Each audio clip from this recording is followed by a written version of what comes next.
We good? Okay, welcome everybody. Today's August 27, 2019.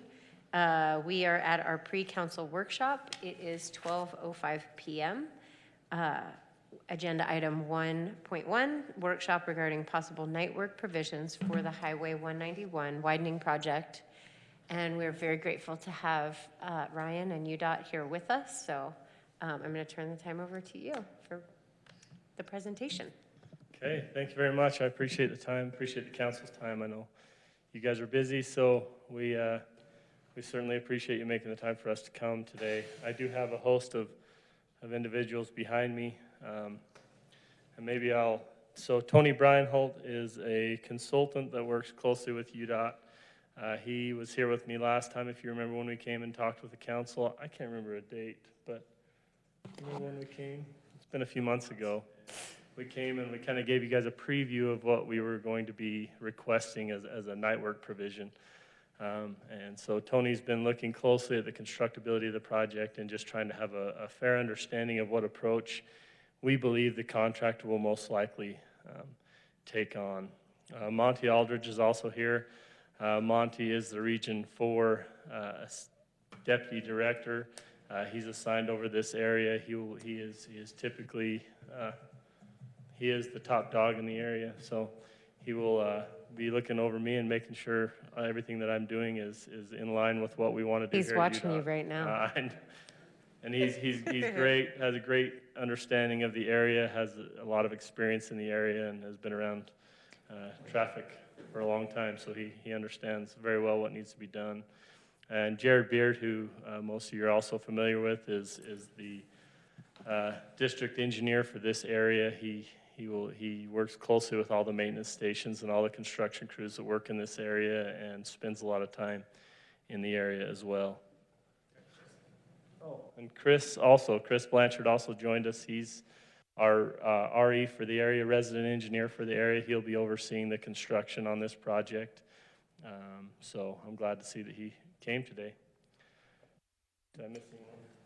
Maybe it's good to recognize we have Chuck, our engineer, with us today, and also Jeff, our super streets. Good. Yeah, and we've Chuck's very familiar with this and appreciate all the effort he's put into this design. It's definitely been difficult. Last week I met with the Area Chamber of Commerce. I did a little presentation for them. Showed them the chronology of this project. I have a few more handouts I can give to any of you that are interested, but this project's been roughly 15 years in the making, probably more than that, but 15 documented years of trying to get this project underway. So, I mean, it's been a large undertaking. It's a problem that we've been aware of in the area for a long time, and it's something that, Mayor, you mentioned beforehand that we're all excited about the outcome and what this project is going to be and mean for the community of Moab and the surrounding communities and those that travel through Moab. So we are here to talk about impacts. We are here to talk about kind of the negative side, you might say, of construction, which is we do not have any way to come in and do our work without some type of impacts.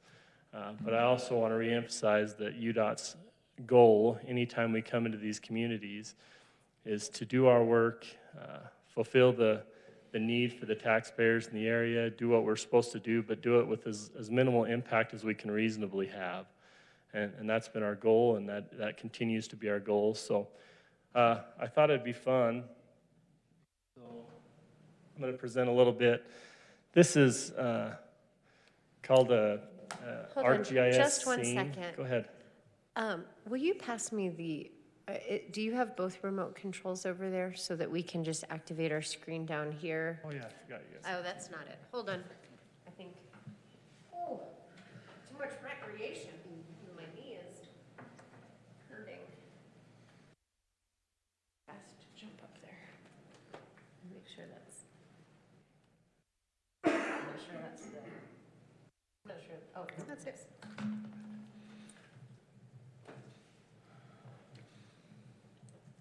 Perfect. Thank you. Okay. So we're looking down here. It's because there's the screen. Yeah, perfect.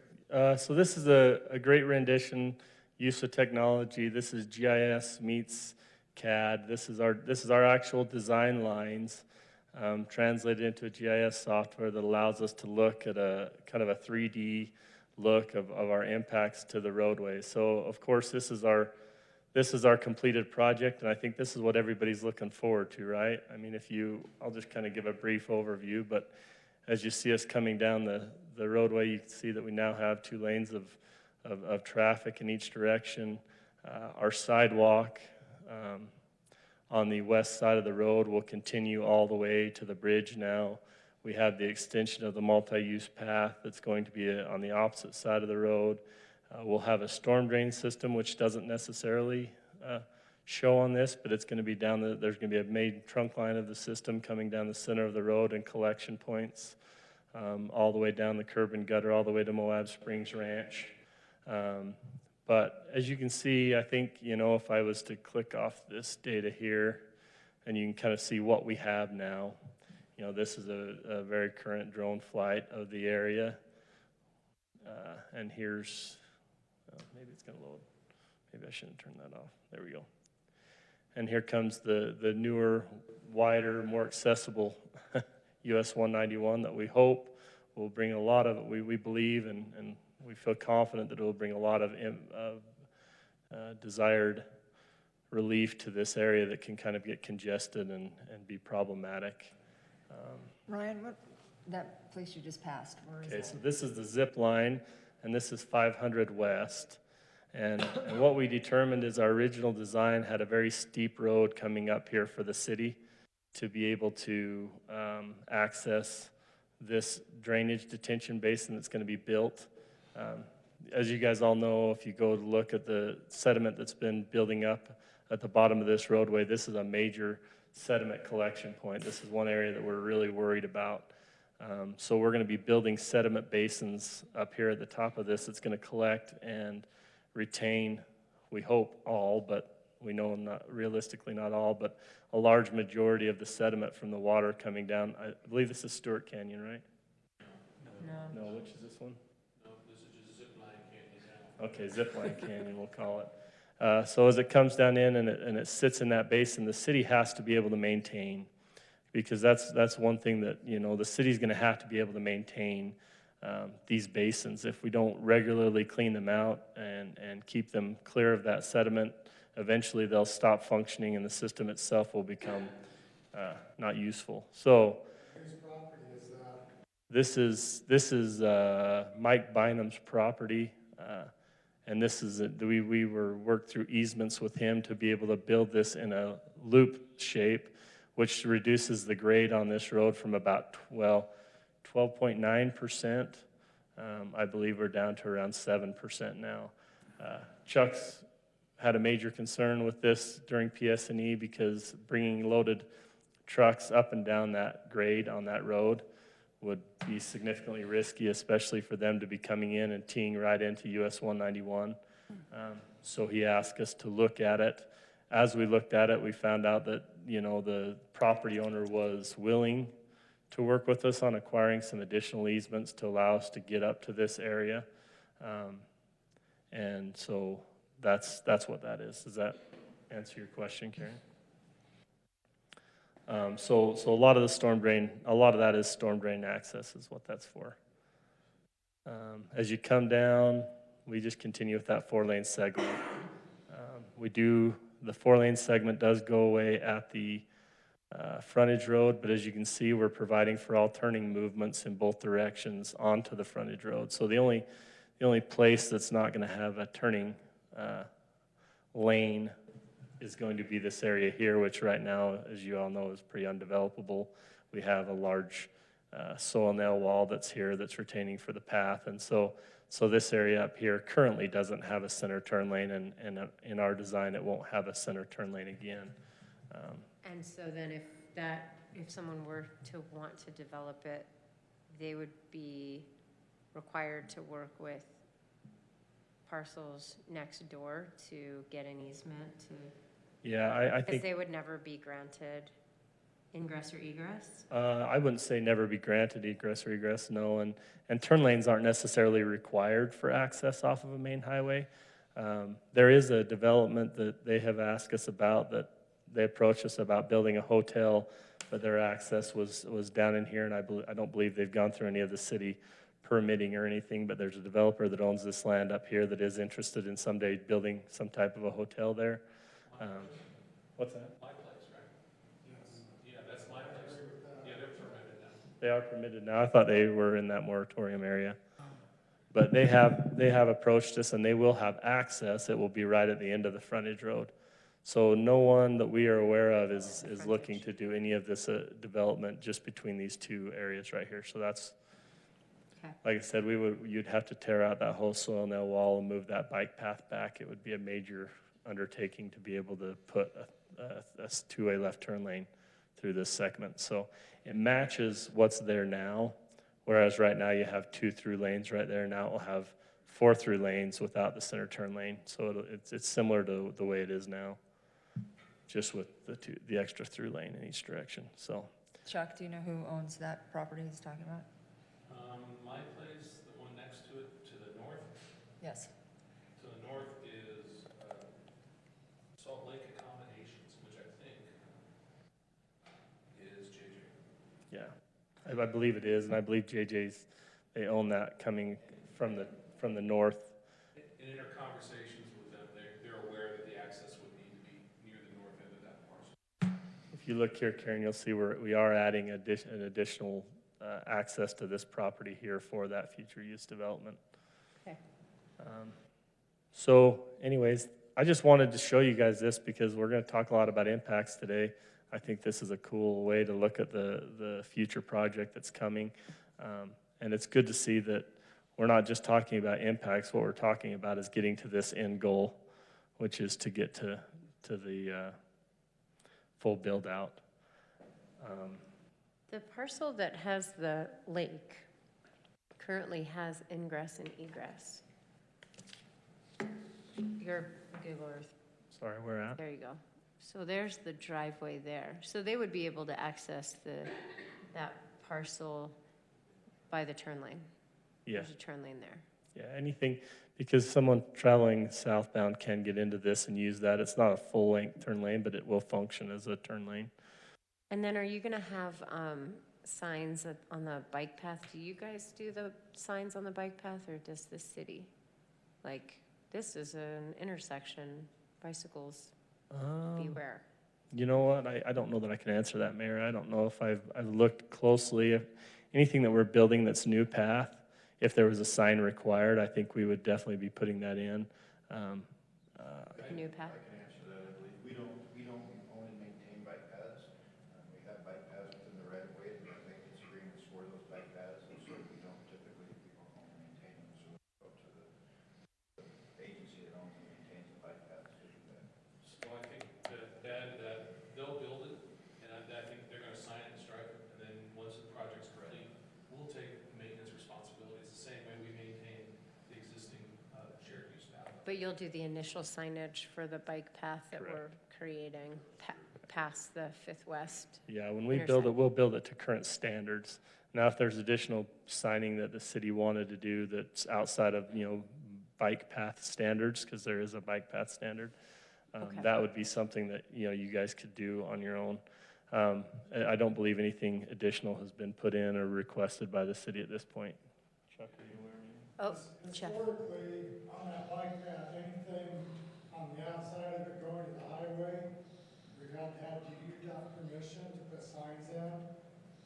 And anything on the backside of the sidewalk is more or less city-owned or private property owned. But anytime that we're crossing the bike path or the driveway, it's a very dangerous situation.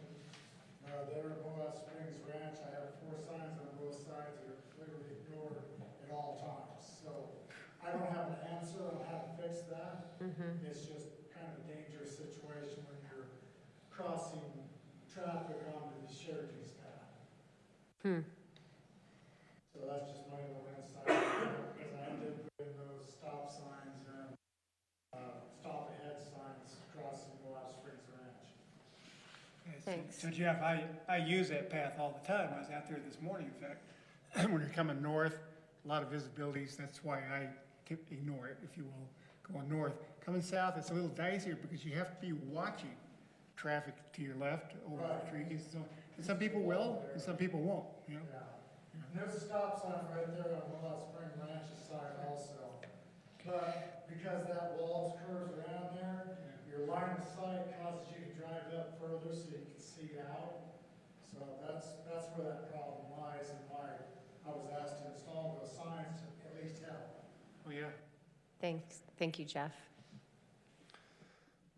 Yeah, thank you. So, kind of, I should have mentioned this at the beginning, but our hopes is we can I'll present this information to you. I don't think any of this is extremely new or anything. It's kind of what we presented before.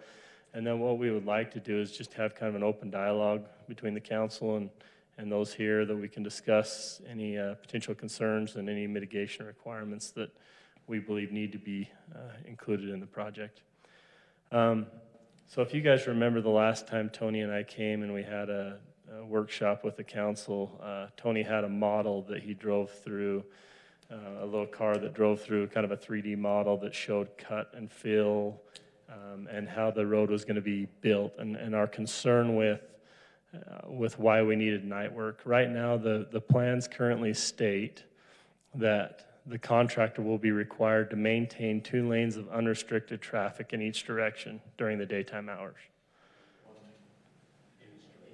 Is that what I said? 1 lane of unrestricted traffic in each direction during daytime hours. Might be bumpy, right? I mean, yes, there's going to be barrels. The lanes will probably not be 100%, our normal 12-foot full lanes. They may be somewhat reduced by barrels and traffic control, but the bottom line is there will be 2 lanes of unrestricted traffic in each direction during daytime hours. The problem with that... One lane, one lane, one lane. One lane. We're going to put 2 lanes there. I'm excited about that. But yeah, right now during construction, we're only going to have 1 lane of unrestricted traffic in each direction during the What daytime happens hours. at night then? Or that's what we're gonna And do? that's what we want to talk about, because some of the activities that we're talking about will require, a lot of the activities on this project, for example, a lot of your excavation activities, placement of material, paving operations, almost all of those operations will require large trucks to be moving material in and out of live traffic.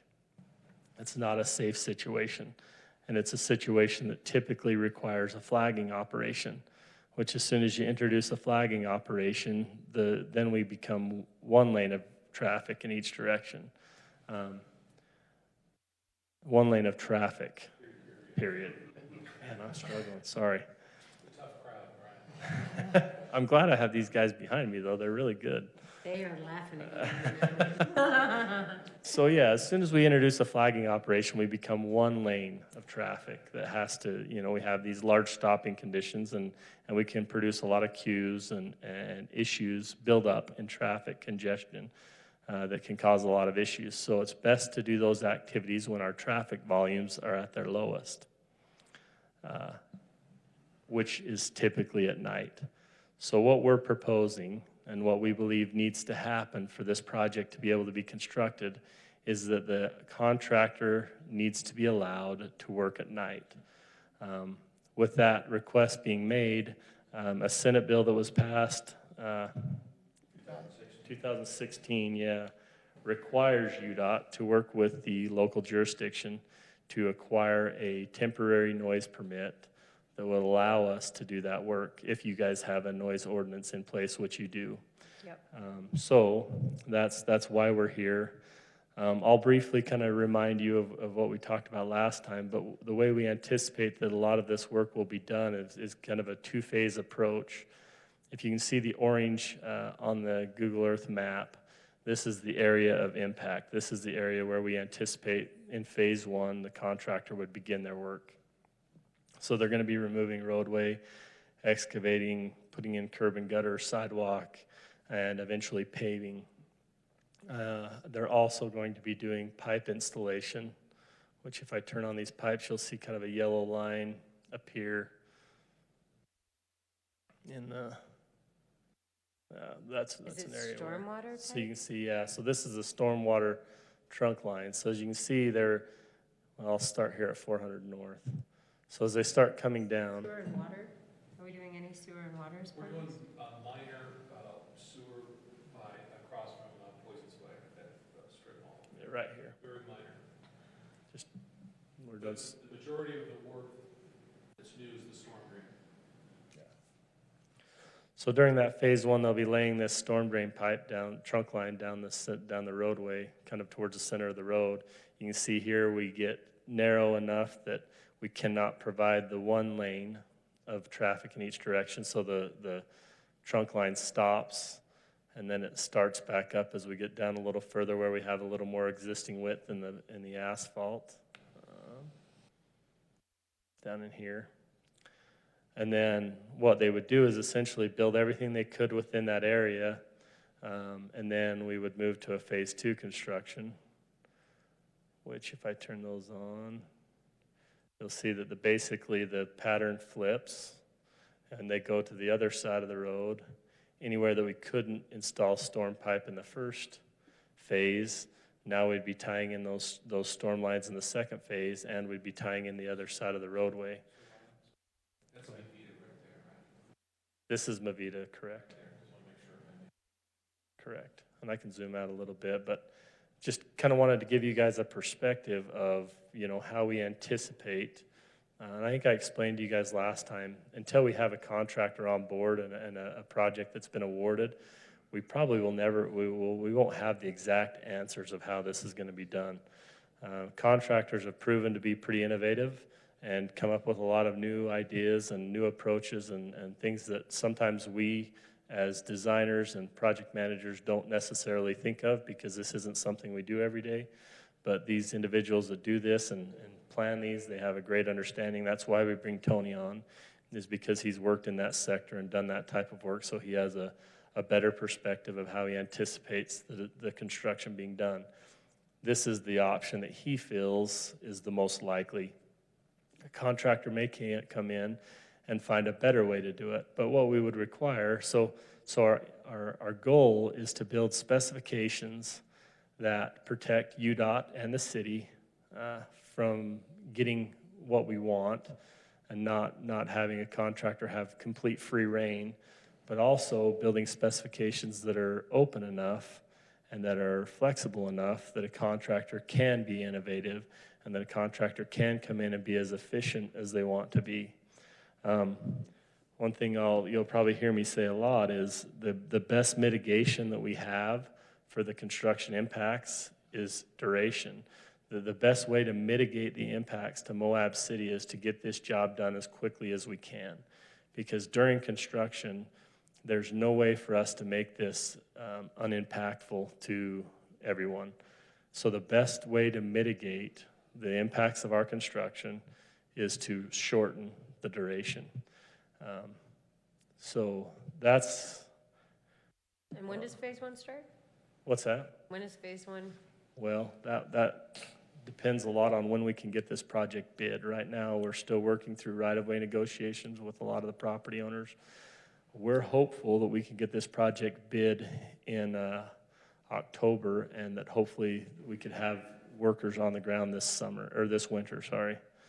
Our hope was to actually have the contractors on the ground in November. As our property negotiations continue to be a little bit tougher than we anticipated, that becomes a little bit of an issue because it delays our advertised window, which delays the construction window. So we're working as hard as we can to get our properties, the easements that we need, acquired as quickly as possible. And once we feel like we have enough easements that we can move forward and the contractor could begin work, then we'll go ahead and go to advertisement. There is some offline work that it's worth mentioning that will be done. Most of it, a large portion of it with phase one, and this is an important part, is I think you guys are pretty well aware of the storm drain where it's going to dump out here and come down and go into a vegetated swell, after which it's going to go into the Nature Conservancy. We've put a lot of effort into making sure that this water is going to be clean and controlled. UDOT is currently looking to purchase this entire this entire parcel of land, and we're going to go ahead and that's something that's going to be able to be done offline and be fairly, not a large impact to the traveling public or to the residents of Moab, but that's another portion of work that once we can get the right-of-way acquired, that they can come in and do that. That would be a great place for them to start. And we anticipate that they'll start the stormwater construction at the end of the system, not at the beginning, because it's hard to start from the beginning of a stormwater system. So Ryan, your remaining easements that you're still negotiating, are any of them likely to be drawn out for an extended length of time in court, for a legal challenge and all that kind of good stuff? We have planned for that. We believe, with a lot of these projects, condemnation has a very bad tone, but realistically, it's there to protect both the property owner and the state of Utah. So it is likely that some of our parcels will end up in a condemnation, and we have planned for that. We don't believe that any of them would impact our timeline enough that we couldn't begin construction.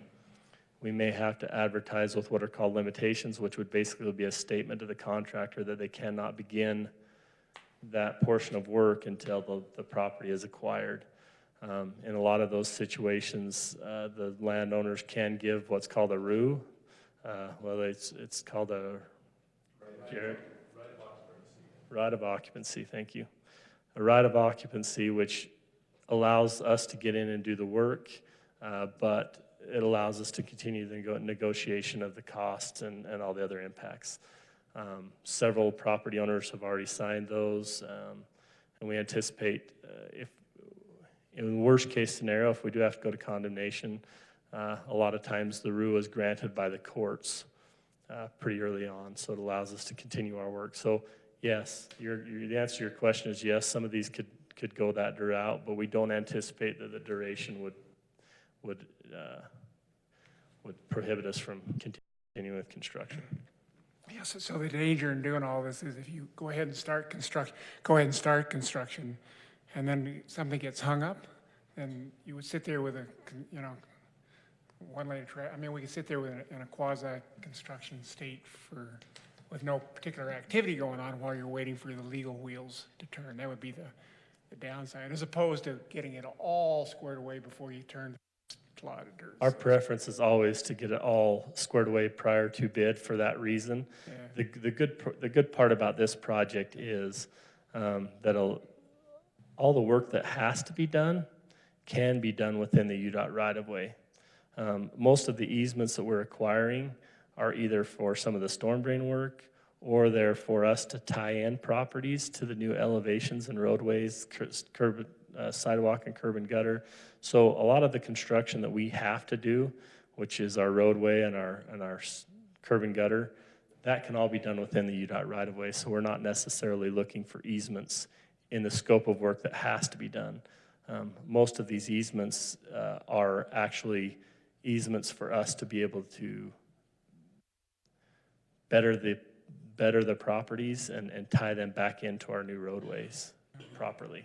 So, yeah. Yeah, thank you. That answer your question, Mike? Yes, it does. Thank you. But the RU would prohibit what Mike is The RU, fearing. yes. Okay. And that's what we say. We'll analyze those risks at the time we go to advertisement, and we have a lot of folks that are very well versed in the right-of-way. We have a whole right-of-way department up in Salt Lake that handle our acquisitions, and we'll basically review the risks with them, and we would not proceed to advertisement if we didn't feel confident that we could make the easements work within the time frame needed.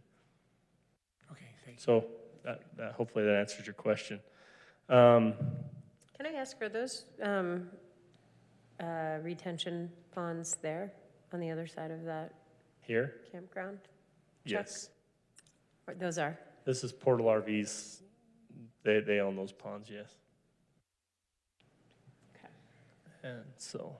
And do they manage that as part of their development? They do. Because it's on their property? It is. And then would the tram, why would we be managing those?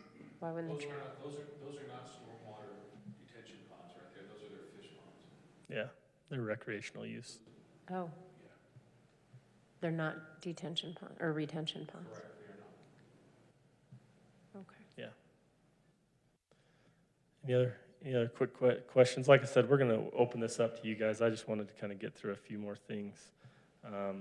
One is, and this is pretty important, and as we talk today, I'm going to take notes. Hope my colleagues will take notes as well, because a large part of this analysis will be the local jurisdiction's concerns and the local jurisdiction's mitigation requirements.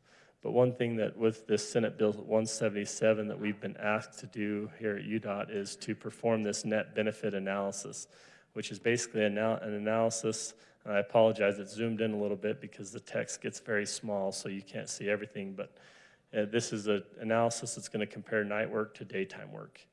And it has a list of categories. In each of these categories, we have a choice of it either being a negative impact by allowing night work, a positive impact, or no impact.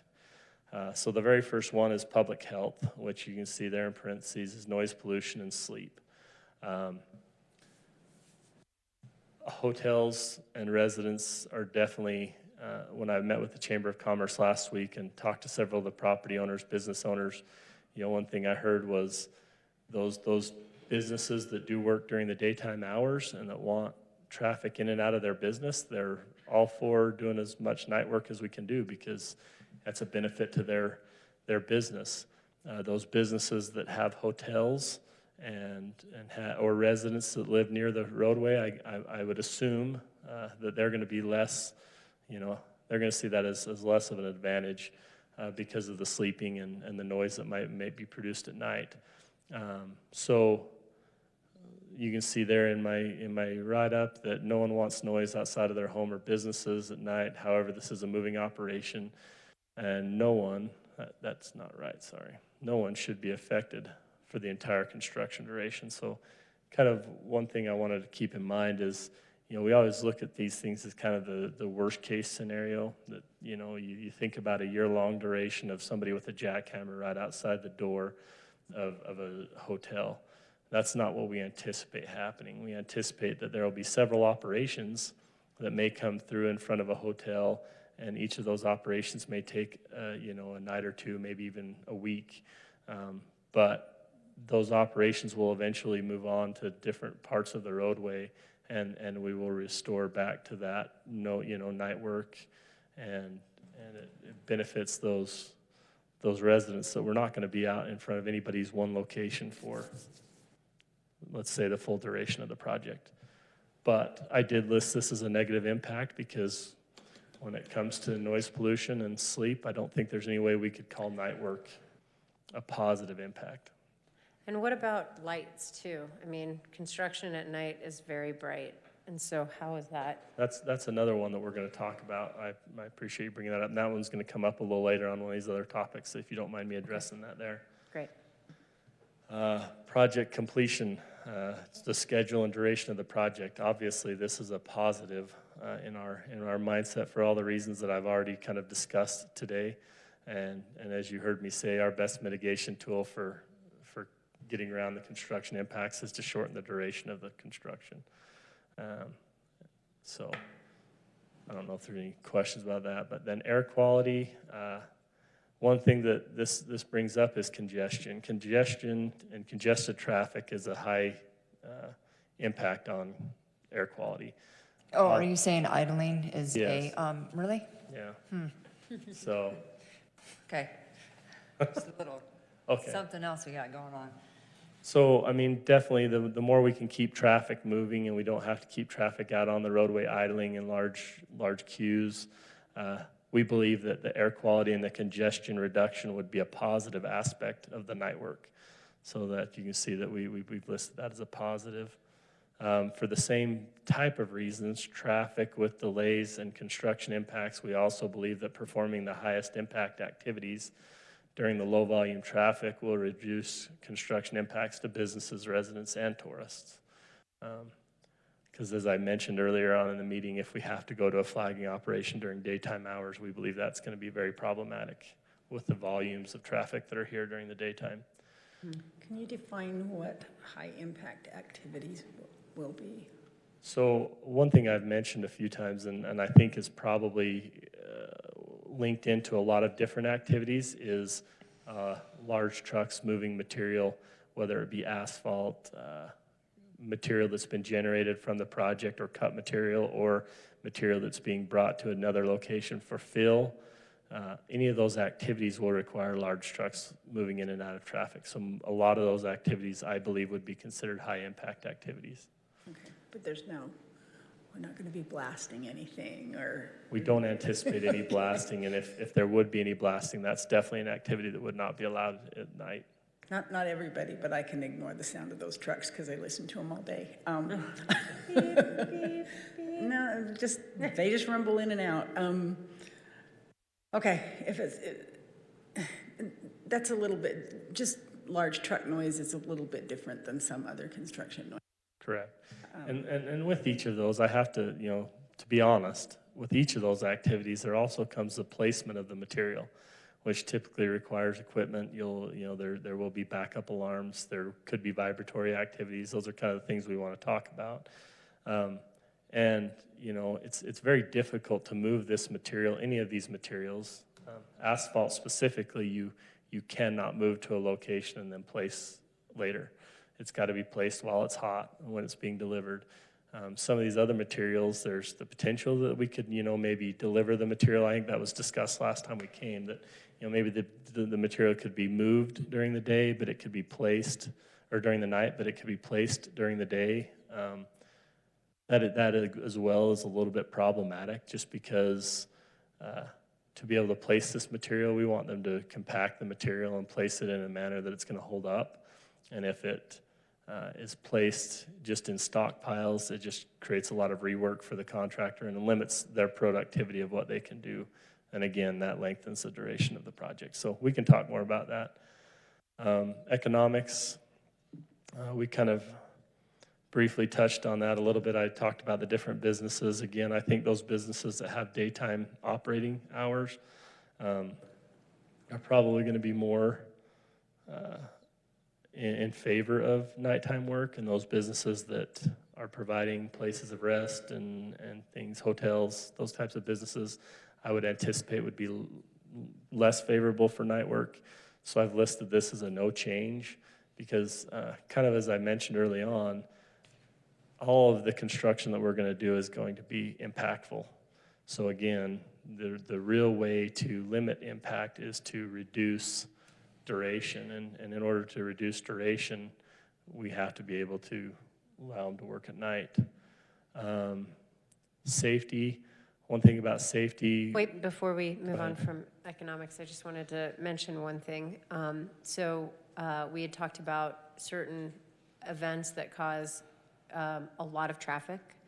We talked about it with you, Monty, when you were here, whenever that meeting was over at the county building, that between Jeep Safari and car show, and I think we've got the data, the traffic data for those incredibly busy weeks and weekends that I just wanted to make sure that we have somewhere in here. Oh, great. Category 2 holidays. So there would not be traffic during those holidays. And if you notice there's the Jeep Safari and Easter. There's the Moab Car Show, Memorial Day, and Moab Arts Festival. And this is a specification. This is the biddable document that will be given to the contractor, so they will be held to these guidelines. Great. Thank you. That's all we can move on from that. And one thing we mentioned just real quickly while we're on that topic, one thing we mentioned is, again, going back to duration, sometimes there are activities that will not impact traffic.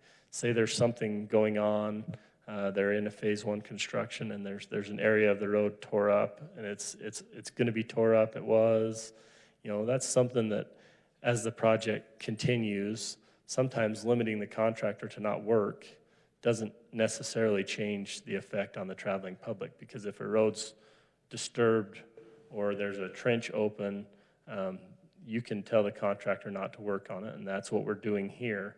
But something to consider is you may not be causing any more impact to have them continue to work in that closed down area while traffic is going by, and then they're continuing to get work done. So it's kind of a catch-22. It's something we deal with on a lot of projects. Fillmore Main Street that I did was similar to this, and we had these similar specifications in the project. When it came down to it, we were ready to shut the contractor down, and the city came to us and said, you know, whether you shut the contractor down from actually doing work or you let them work, the impacts on the traffic are going to be the same because those areas they're working in are going to be closed down anyways. So they said, go ahead and just let them work so they can get this done and get out of our hair, basically. So something to consider. I just wanted to throw that out there. I think that's kind of off topic from what we're talking about, but I just wanted to throw that out there that, you know, some of these times we may shut them down during Jeep Safari and Easter, but if we're set up in that phase 1 construction I was showing you on Google Earth, and they're working in those closed off areas already, the traffic pattern and the traffic access is going to be the same regardless of whether they're working or not. You're missing UEA weekend. Yeah, I was just gonna say, so Labor Day is typically not an issue for us because it's still hotter than Hades. Right. And UEA is in October, and that's Not on there. crazy. Very busy. So I appreciate you bringing that up. UEA's become I've written that down and we'll address that. UEA's become a difficult event to plan around because UEA is not recognized by all districts anymore. In fact, very few districts in the state are recognizing UEA. There's some that recognize it on one weekend, some recognize it on another. So when people are going to be out of schools is staggered. And so we had this conversation about a project going on I-15 the other day. The consultant contacted several school districts in northern Utah to kind of determine when they needed to shut it down, and it all of a sudden became that we basically had the whole month of October shut down, you know, because every district is using that holiday at a different time. Some are calling it fall break, some are calling UEA, some are calling it, you know. And that changed last year since the conference isn't happening. Correct. Right. So. But people are still, But like he's saying, they are calling it fall break instead, and it is on different dates, so. Yeah, UEA was an actual event that was planned on a weekend, so it was a little easier for us to anticipate traffic flows because it was based on when all the school districts would be letting out. Now that those dates are staggered, but I've written that down and we'll look. Is there a specific area that you'd like us to look at? I mean, I'm guessing in northern Utah, if we kind of tried to see if there was a target date where a lot of northern Utah schools were releasing, or is there? I would say from Draper to downtown. St. George?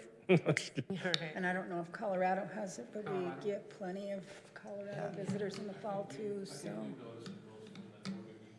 Salt Lake City crowd has their breaks. Those seem to be the ones that we've noticed in our projects are the biggest impacts. So, I mean, I'm not trying to speed this along, but is there opposition with this council to do nighttime work? And if there is, you know, what are the issues that we're dealing with? Because it just, I mean, it feels like it makes the most sense to. I appreciate that, Karen. It does make the most sense. It always does make the most sense to do road construction when there's less traffic. Now, I don't have any opposition to it, but I'm not going to be living next to it either. Do you have more of your presentation, or should we just dive right into this subject? I can show you real quick what we kind of have covered right now in our specifications for nighttime construction work. We wanted to have a starting point, you know, and talk to you guys about if there's anything else that you guys wanted us to add to these limitations.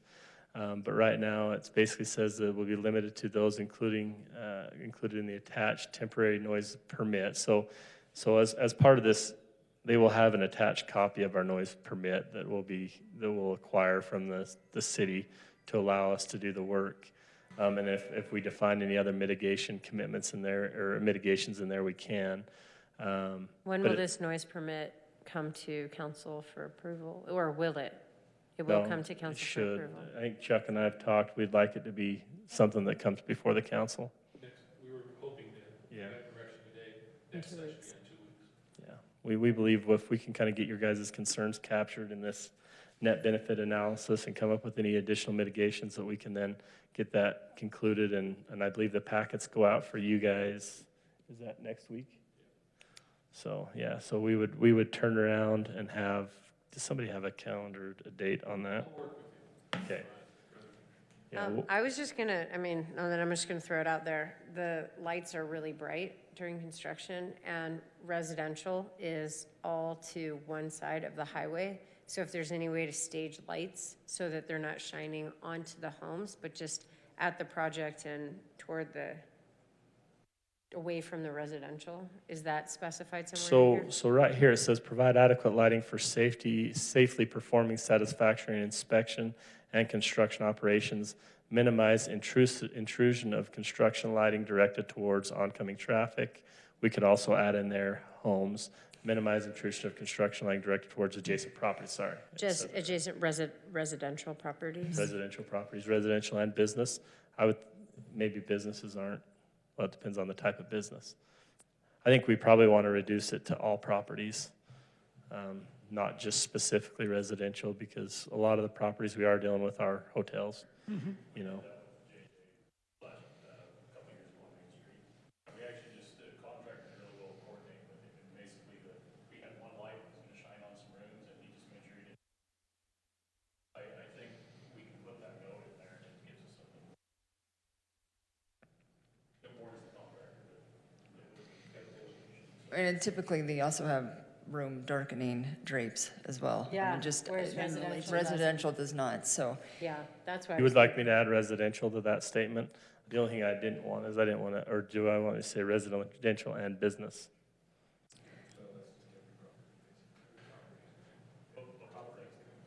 Is it possible to notify the traveling public of an optional route? I mean, if somewhere in that construction area, they could take Fifth West and avoid the construction without doing without detouring all of the traffic, is there? We are not allowed to detour traffic onto other municipalities' roads. So if we had a state route that was available for detours, we could set up a detour through a state route. I think we'd get killed Yeah. if we detoured on the. Well, that's what I meant. I think there's a concern that a lot of traffic will use Fifth West.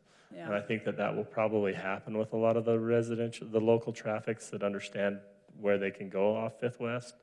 But I don't think it would be a good idea for us to direct them that way, just because. okay. Well, and kind of getting back to the nuts and bolts of this, the section that's going to be provided during construction is going to essentially be the same section that's being provided now. You know, so the only time that we're really going to be restricting traffic more so than it already is during this night work. So, Okay, no, and I don't think just we want to wondered if route trucks. there was a possibility of an alternate that people could use and locals will use it. We would love one. We always would love one. I mean, Well, you could always just build us a bypass. yeah. We I don't think we have 200 Then million. you'd have your there, do we? bypass during construction. That would be nice. Yeah. We may want to resolve this problem first, but one thing to notice in there, notify the engineer and the public information coordinator, is what the PIC stands for, at least 10 calendar days before starting night work construction. One thing to understand is public involvement is going to be a huge part of this. We looked through some of the specifications for public involvement or for night work up in some of the northern Utah cities that have similar type of constructions going down their main streets. You know, we kind of looked at it, and really the ultimate answer was there's really no way to eliminate the impact. So the best thing we can do is inform the public. So we will have a consultant on board that will be reaching out and addressing the consultants, or addressing the residents and business owners, and letting them know about when their businesses will be impacted, when their homes will be impacted. You have somebody who's going to directly communicate with Correct. residents and business. Correct. They'll be going door to door, flyers, They even recommended last week that they order some project logoed earplugs to hand out as part of their PI effort. And so Oh, that might, I don't know. If someone handed me earplugs, I'd be like, are you it's something kidding me? they've done at other projects, and so he recommended it to me. But I mean, I guess what I'm trying to say is the firm that we're looking at, Jakes and Associates, is a firm. They've done a lot of this type of work in similar situations and similar confinement up in northern Utah. So, and that's a tactic that they have used on some of their projects there. The idea is we hope you don't have to use these, but if you do, we wanted to make sure you had them. Right. So. And then, so it sounds like they'll be in close contact with, Lisa has left the room, but with our communications director as well. And there'll be specificity about, like this, you mentioned that some nights it'll be someplace, some nights another, and there'll be that level of specificity in the communications, because in addition to the noise with this sort of work, sometimes the vibrations can be rather disturbing if you're trying to sleep well. Correct. Your house is in an earthquake. Our resident engineer will hold weekly partnering meetings. Our public involvement will be either at those meetings in person, or they will at least be attending those meetings via phone or video. And they will get the weekly schedule from the contractor so they know exactly where the contractor is going to be working and coordinate those with the contractor so that they can be just ahead of the activity and be letting the people know so that there's no surprises. Yeah. Is there any chance it'll be done before UEA 2020? There's a chance that some of it could be done. I mean, honestly, we are very heavily dependent right now on how the rest of our right-of-way negotiations go and getting this project advertised. Once we get a contractor on board, all of the durations will become a lot more clear. Right now, we're working off a lot of assumptions and best guesses, educated guesses. And until we can actually get this project to a biddable standpoint and get a contractor on board, it's hard to answer those questions specifically. But I would say, I would hope a majority of the work would be done by UEA of 2020. But just conservative scenario, when would it most likely all be done? Christmas, or just, If we allow night work like we're talking about right here, we can believe this can be done within one construction season. Now, our construction seasons typically go from about April to October. We're saying that this will most likely have some offline work and some non-paving work and that can be done outside of that normal window. I would anticipate that this project will take basically a full year from the time that it begins. Okay, thanks, that's helpful. Can you just remind me too, when you do the education, will there be a component that explains to people, yes, there is probably going to be night work and this is how it'll work, but it will also include information on what they can expect during the day? Because, yes. Yeah, okay, great. Yeah, absolutely. So it's 12:58. We only have a couple minutes because I think we wanted to stick to getting out of here at 1. For process, Chuck is going to prepare for us for our council meeting 2 weeks from now, the work at night permit. And it'll include all of the details that we talked about today. So, council, do you have any final requests of what would be included in that permit? I know this isn't necessarily pertinent to this project, but at what point can we talk about speed limits on Main Street? I think it would be great to get this project done and get the traffic flowing under the new confines, the new layout of the road. And I think at that point we can come in and analyze, because usually what it takes is a study. They need to study the speeds under current conditions, not under proposed conditions. Okay, so I'm talking about, let's not even the north corridor. I mean, our Main Street speeds still. I mean, Ryan, I tried having lunch on Sunday at Eclectica, and I saw some folks I haven't seen in a while. I could not even have a conversation with them because 35 actually means 40 to 45. And I mean, you guys are very aware of what happened this week.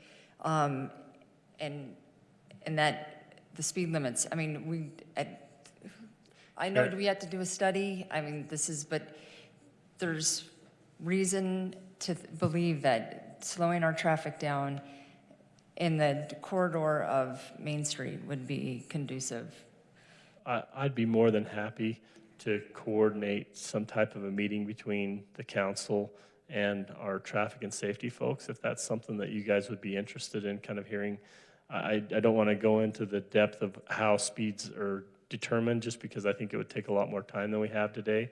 But I mean, if it's a concern and if it's something that this council would like more information on, I believe we could coordinate a separate session to discuss that specifically. Okay, that'd be great. Is that something you want? I'd love to do that. Okay. So Chuck, you were leaning forward when the specs went up on the screen.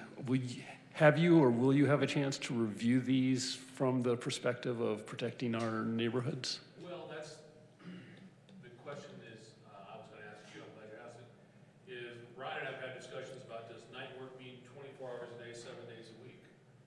And, or are there limitations on, certain geographic areas? That's what we didn't get to today, I think, is what I was hoping we were gonna get to that discussion. Right. Because I would hope that maybe residents would get a break on weekends. Yeah, I was gonna recommend to you, we don't let our contractors work on Sundays. Yeah. Well, that's not necessarily what UDOT wants to hear. No, I think we can entertain that for sure. But on our contracts, our city contracts, we typically, our ordinance says they don't, we're supposed to work Monday through Friday. Quite often, what we'll do is say, there is some room in there, we'll say, you can work Saturdays as long as we don't get too many complaints. If we get complaints, no Saturday work, but we essentially never let them work on Sundays. And that seems to be a reasonable line recommendation to you, is it's an escape day for the traffic going back to Salt Lake City. Yeah. Because the bottlenecks, but it's also the day when locals have more or less, it's the time to recreate, get your laundry done or whatever, and they don't have to work. So let's do that. Let's include Sundays as off days for consideration. And let's also, if we can get this together, maybe not wait until the packet gets published to circulate the agenda summary and packet information. So what I heard you say is particularly you want us to focus on the residential areas, which are kind of along that area between Mavita and the new main league, soon to be, Cermak. So, okay. Yeah. Okay. Yeah. I was gonna say real quick, we typically don't schedule Sunday, as far as when we're doing a construction schedule, we don't consider Sunday a work day, and Saturdays are usually considered as a makeup day, but if there's weather problems, things of that nature. So I think when you look at the overall calendar of the project, it wouldn't really be affected, what we've already told you, the 1-year duration is not affected by not working Sunday. Oh, great. Correct. Would be happy to include that. Okay. And this document will be part of that Correct. permit. Yes, we can provide that. It's 102. Do we want I to? have one quick question for Chuck. You said night work is at 24/7, 7 days a week. Will it be limited to a certain time, or will it be all night long? Well, that's the question, in discussions with Ryan, the less limitations you put on it, the shorter the overall duration of the project. I think that Sundays aren't good, we've kind of reached agreement with that. If there are areas that, are heavy residential, we've talked about things, let them work till midnight, but then not again until 6 in the morning. So, okay, so there's some wiggle room there. We need direction from council too, we can Okay. make recommendations, but Yeah. we want to put less restrictions. But I understand, I think you do too, that the more the contractor can work, the faster they can get it done. Ryan, in your opinion, like Mavita to Cermak, you think it's going to be a week or it's going to be a month that work would be done in that zone? I think if you were to look at the culmination of all the events that are going to happen, because there's going to have to be excavation, there's going to have to be placement of material, there's going to be different activities coming through there. I would say, yeah, it would definitely be more than a month. Okay. And so Chuck and I have had conversations. I can tell you we talked a lot with Tony and our designers about other limitations that we could suggest. Every limitation that we came up with was problematic in the regard of if you make a blanket statement or a blanket limitation, it starts to cause issues with, some other activity that we think would be okay. So, without making the specifications 60 pages and, so constrictive that the contractor can't get the work done. One other commitment I want to make to you guys is that our resident engineer will be actively, listening to and taking your guys' concerns into consideration, as well as myself. These specifications are a guideline. They're there to allow the contractor to be able to bid the work, and be able to kind of have a general understanding of how the work's going to be able to be performed. This is I want to say a living document, but we have a resident engineer that's always has the option of, if he sees an issue, if an issue arises, we can fix that issue and come up with a solution. So it's not like once we make this document and we walk away, UDOT just turns the key and tells the contractor, have at her.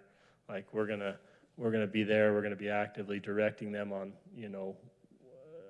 what they can and can't do. So. I have one last question. Thank you. In your experience, when you put it out to bid with contractors, typically, how often, what's the percentage of contractors staying in that time frame? I just want to set up a realistic expectation for the community that, you say it's a year, does it? We incentivize the contractor to do that. We'll pay them bonuses for finishing, completing earlier than their anticipated dates. So I would say, from the contractor perspective, it's not good for them to be here more than one season. From a tax base, it's not good for them to be here more than one season. The impacts and the cost to the projects would be significant. In the millions is what we anticipate it would cost if this project had to go over 2 seasons. So there's a mutual gain to be able to finish it within the construction season. So I believe the contractor will do everything in their power to complete it within 1 season. Tony, would you agree with that? Or? Yeah, we have damages that are charged to the contractor for every day they go beyond. Oh, I got ads popping up. To throw a number at what you're asking, Karen, in the range, I'll say probably at least 80% of the time. Okay. So do you guys anticipate that much of the workforce will come from a local area? As opposed to living in Salt Lake and commuting down, for example? I don't think we have a lot of contractors here that could perform this type of work, so I would anticipate that whoever comes in to do this work will come from out of town as far as the company. Yeah. Most of the times when they've come in here, I think when they did the Colorado River Bridge, I believe a lot of employees lived in the area or rented in the area. The contractors rented homes, and I believe they also hired a lot of residents, some that went with them when they left and some that just worked for the duration of the project. So this type of project, there's enough work that I would anticipate the contractor would likely hire some local people and live in the area. Yeah. I'm just thinking about the Sunday, can't work on Sunday. What are they going to do? Go back home or, They're going to go visit the restaurants and pay good money to eat. They don't want to work on Sunday. They don't. They want their time off. Hiking.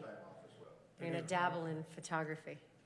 All right, any other burning? Of course there are, yes. So coming back to your question, if you want more specific feedback from the council, I'm wondering if, giving us some more specific options instead of sort of the broad stroke issues.